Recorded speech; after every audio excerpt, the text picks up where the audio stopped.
హల్లెలూయా. 80వ కీర్తన 16, 17, 18 చరణాలు మనం ఉత్తర పత్రికలు చేద్దాం. 15, 18 చరణం అందరు కలిసి చదువుదాం. అది అగ్ని చేత కాల్చబడి ఉన్నది, నరకబడి ఉన్నది. నీ కోప దృష్టి వలన జనులు నశించుతున్నారు.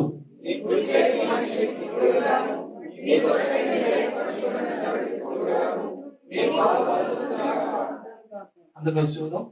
అప్పుడు మేము నీ వద్ద నుండి తొలగిపోము,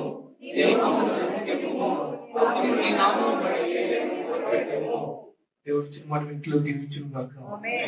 అందరూ కూర్చుందాం. మన పిల్లలందరూ కూడా సండే స్కూల్కి వెళ్ళాల్సిన పిల్లలందరూ కూడా సండే స్కూల్కి వెళ్ళవచ్చు.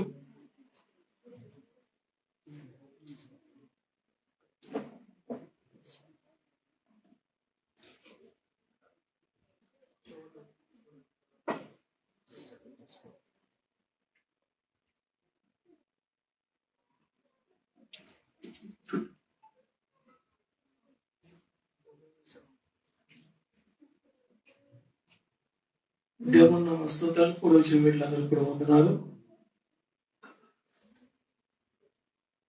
అందరూ బాగున్నారా? ఎవరు బాగున్నట్టున్నారు? ఎవరి దగ్గర నుంచి కూడా సమాధానం రానట్టుగా ఉంది. పురుషులు బాగున్నట్టున్నారు. అక్కడి నుంచి ఏమాత్రం శబ్దం లేదు. ఎంతో ఉదయం నుంచి సాయంత్రం వరకు శ్రమ పడుతున్నప్పటికీ కూడా ఆనందం లేదే అన్నట్టుగా ఉంది. ఎంత కష్టమైనా ఆ కష్టానికి ఫలితం మాకు కనపడతలేదు. పడుతున్నటువంటి శ్రమకు సంతోషం కనపడతలేదు. కాబట్టి మేము సంతోషంగా లేము అన్నట్టుగా చెప్పకని చెప్తున్నారా? మంచిది. దేవునికి మహిమ కలుగును గాక. హల్లెలూయా, హల్లెలూయా.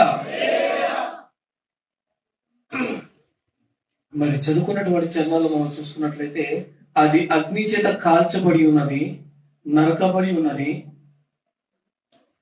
నీ కోప దృష్టి వలన జనులు నశించుచున్నారు. నీ కుడి చేతి మనుషునికి తోడుగాను, నీ కొరకైన నీవు ఏర్పరచుకుని నరునికి తోడుగాను నీ బాహుబలముండును గాక. అప్పుడు మేము మీ యొద్ద నుండి తొలగిపోము, నీవు మమ్మను బ్రతికింపుము. అప్పుడు నీ నామం బట్టియే మేము మొరపెట్టుదుము. హల్లెలూయా.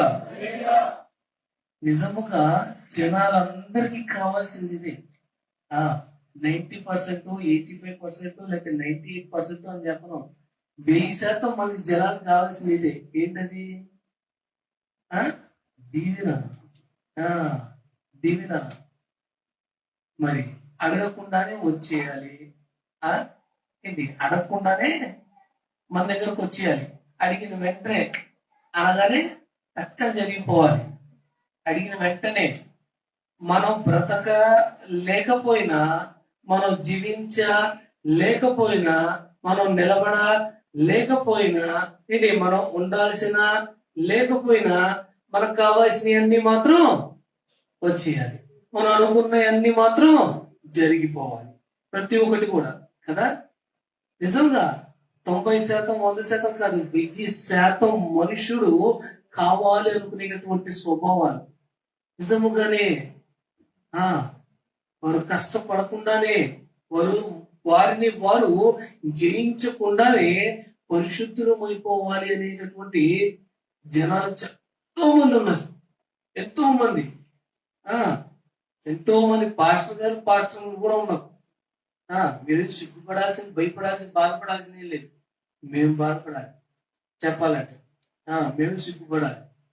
అయ్యో, నా బిడ్డ ఎదగలేకపోతున్నాడు, నా చేతి నుంచి రక్షింపబడినటువంటి నా బిడ్డ బలపరచబడలేకపోతుంది అని సిగ్గుపడాల్సింది మేమే, బాధపడాల్సింది మేమే.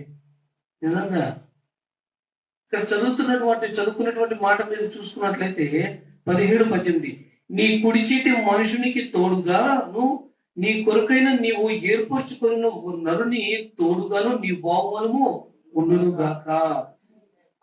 ఆయన చేతి నుంచి చేసినటువంటి మనుషుల్ని, ఆయన బాహుబలము, ఆయన బలము, ఆయన కాపుదల, ఆయన రక్షణ ఏంటి, ప్రతి ఒక్కటి కూడా తోడుగా ఉండును గాక, ఇప్పుడు కూడా ఉంటుంది, ఉండాలి, ఇప్పుడు కూడా ఉంటుంది, ఉంది అని చెప్పి అంటూ 18 అంటారు కదా. అప్పుడు మేము ఇది అలా ఉంటే, అలా జరిగితే అప్పుడు మేము మీ యొద్ద నుండి తొలగిపోము, నీవు మమ్మల్ని బ్రతికింపుము, అప్పుడు నీ నామము బట్టి మేము మొదలుపెట్టు. ఆయన కాపాడుతున్నాడు, అడిగింది ఇస్తున్నాడు, చేస్తున్నాడు, రక్షిస్తున్నాడు, అన్ని పెడుతున్నాడు, ఇది అన్ని చేస్తున్నాడు. కాబట్టి అప్పుడు ఎప్పుడు అన్ని ఇచ్చిన తర్వాత ఇవ్వకపోతే ఇవ్వకపోతే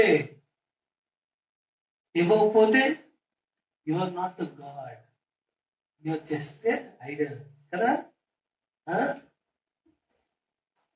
ఇవ్వకపోతే నువ్వు దేవుడు కాదు, విగ్రహానివి. నా ప్రార్థన వింటున్నావే గాని ఆలకించట్లేదు. ఏంటి మన శ్రమంలో ఇబ్బందుల్లో ఉన్నప్పుడు వేసిన మాట్లాడే మాటల్లో డైలాగులన్నీ ఇయ్యేగా.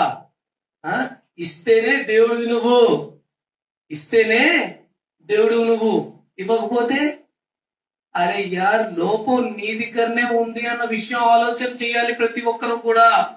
దేవుళ్ళలో కాదు లోపం ఉంది, మనలో ఉంది లోపము. నేను అంటున్నాను, ఆయన చేతులతో చేసుకున్నాడు, ఆయన దీవెనకు పాత్రులుగా మనల్ని చేసేసాడు. కష్టపడి సంపాదించి ఫలించుకోండి, ఫలింపబడండి అని దీవించేశాడు మనల్ని. చేతగాని వ్యక్తుల్లాగా చేతగాని బ్రతుకుతున్నది మనమే అట్టి జీవితాన్ని జీవిస్తున్నాము, కష్టపడుతున్నాము. వచ్చిన దానిని సరిగ్గా సరైన విధముగా నువ్వు ఖర్చు పెట్టలేనిది నువ్వు. నేను ఎప్పుడు అంటున్న మాట ఏంటంటే, కష్టపెడితే డబ్బులు వస్తాయి, దాస్తే ఉంటాయి, ఖర్చు పెడితే డబ్బులు అయిపోతాయి. అవునా కదా? నేను ఎప్పుడు చెప్పేటటువంటి మాట ఇది, ఎప్పుడు అంటున్న మాట. కష్టపడితే డబ్బులు వస్తాయి, దాస్తే అలాగే ఉంటాయి, ఖర్చు పెడితే అయిపోతాయి. ఎవరి దగ్గరైనా కానీ, అవునా? కానీ సరైన విధముగా నీ దగ్గర ఉన్న ధనాన్ని ఖర్చు పెట్టాలి అన్న ఆలోచన జ్ఞానం లేనట్లయితే గనక బుద్ధిహీనుడివే. నువ్వు ఎంత సంపాదిస్తే ఏంటి, నెలకి 1,00,000 అయితే ఏంటి, 2 లక్షలు అయితే ఏంటి, అది ₹1,00,00,000 అయితే ఏంటి, నువ్వు సరిగ్గా అనుభవించలేని స్థానంలో ఉన్నప్పుడు నువ్వు సంపాదించేది ఎంతైనా వ్యర్థమైనదే. ఖచ్చితముగా నీవు సరిగ్గా ఉండాలి అని అంటున్నా. మనము సరైన విధముగా ఉండాలి. ఆ తర్వాత దేవుని కృప మనతో ఉందా లేదా అని ప్రశ్నించుకో. నీవు సరిగ్గా నిలబడి, నీవు సరిగ్గా కష్టపడి, శ్రమపడి, నీవు సరైన జ్ఞానముగా జీవించి, సరైన మార్గంలో బ్రతికి, ఆ తర్వాత దేవుని కృప నా మీద ఉందా లేదా అని ప్రశ్నించుకో. మొదటి ప్రశ్న నిన్ను నువ్వే వేసుకోవాలి. ఆ తర్వాతే దేవుణ్ణి వేయగలిగిన స్థానం నీకు వచ్చినట్టు. నువ్వు సరిగ్గా బ్రతకవు, సరిగ్గా నిలబడవు, సరిగ్గా కష్టపడవు, నీ దగ్గర ఏది సరిగ్గా ఉండదు. కానీ దేవుని మాత్రం అన్ని నాకు ఇచ్చి, నీ బాహుబలము, నీ రెక్కల చాటున నీ నీడలో నేను ఉండాలి. అప్పుడు నేను నిన్ను ఆరాధిస్తాను, గణపరుస్తాను, కీర్తిస్తాను, మహిమపరుస్తాను, సాక్ష్యపూరితమైనటువంటి జీవితంగా నేను బ్రతుకుతాను అని చెప్పి హైప్ ఇచ్చేస్తాను దేవుడికి. ఏంది అడిగే, నువ్వేం చేయకుండానే దేవుడు అన్ని నీకు ఇచ్చినప్పుడు నువ్వు చేసేది ఏమీ చేయనటువంటి జంతువులనే పూజిస్తున్నాడు దేవుడు. కానీ అవి లెగటమే దేవుని కీర్తిస్తాయంట, దేవుణ్ణి స్తుతిస్తాయంట, దేవుని పూజిస్తాయంట.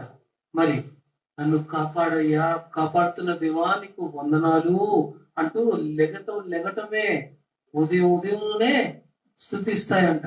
మనకి చేత కాదు, మనకి మాత్రం అన్ని వచ్చాయి. రేపు చూస్తా, నెక్స్ట్ సెకండ్ ఉంటామో లేదో కూడా వారంటీ గ్యారంటీ లేని లైఫ్లు మనవి, బ్రతుకులు మనవి. కానీ మనకి మాత్రం పెద్ద పెద్ద భారీ ఈగో సైజులు. సెల్ఫ్ రెస్పెక్ట్ ఉందో లేదో నాకు తెలియదు, కానీ ఈగోలు మాత్రం కెంటాలు ఉంటాయి. కెంటాలు వెయిట్లెస్, అది వెయిట్ కొలవలినంత లెవెల్లో ఉంటది. ఆ మనుషులందరికీ కూడా జ్ఞాపకం ఉంచుకోవలసిన విషయము, ప్రతి ఒక్కరూ కూడా ముందు మన బ్రతుకులు ఎలా ఉన్నాయి, మన భక్తి ఎలా ఉంది అన్న ప్రశ్న మనల్ని మనం చేసుకుని, ఆ తర్వాత దేవుని కృప నా మీద ఉందా లేదా అన్న ప్రశ్నతో మనం ముందుకు వెళితే, అడిగినది మన దగ్గరికి ఎందుకు రాకుండా ఉంటుందో దేవుడిని అడగండి. ఖచ్చితముగా బైబిల్లో ఒక్కరిని చూపించండి బ్రతకకుండా దేవుడి దగ్గర నుంచి వాడికి దేవుడు ఇవ్వలేదు, వాడు బ్రతికి అడిగినప్పుడు దేవుడు వాడికి ఇవ్వలేదు అన్న విషయం ఒక్కరిని చూపించండి మన గ్రంథంలో. వాడు బ్రతకలేదు వాక్యానుసారంగా, కానీ అడిగితే దేవుడు ఇచ్చేశాడు అన్న వ్యక్తిని ఒకరిని చూపించండి. నిజముగా ఎవరు లేరు అట్లాంటి బ్రతుకులు, అట్లాంటి జీవితాలు.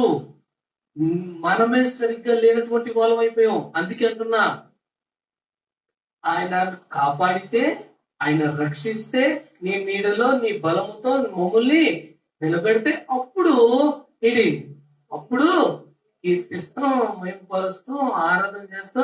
It's not a real life చెప్పాలంటే. నిజమైన జీవితం కాదు అనంట.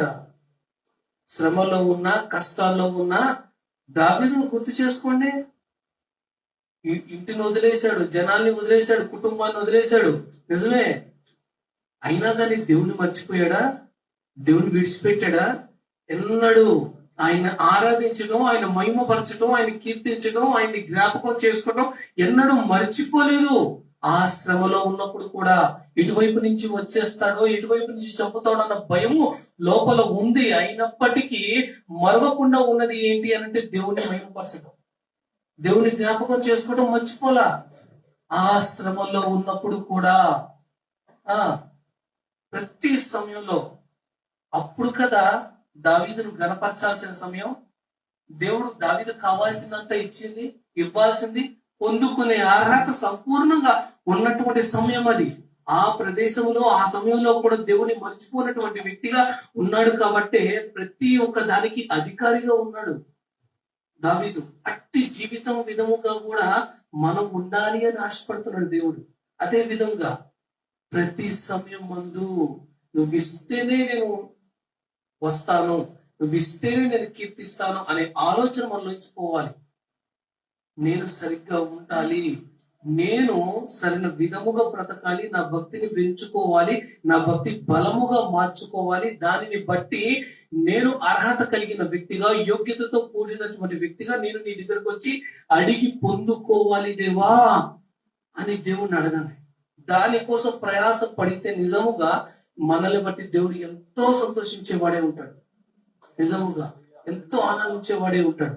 కాబట్టి అట్టి విధముగా ఆ సభ చెప్తున్నట్టుగా ప్రతి ఒక్కరు వాక్యానుసారంగా మనం జీవిద్దాం. దేవుడి చిన్న మాటలు దీవించిన గాక. ఆమేన్.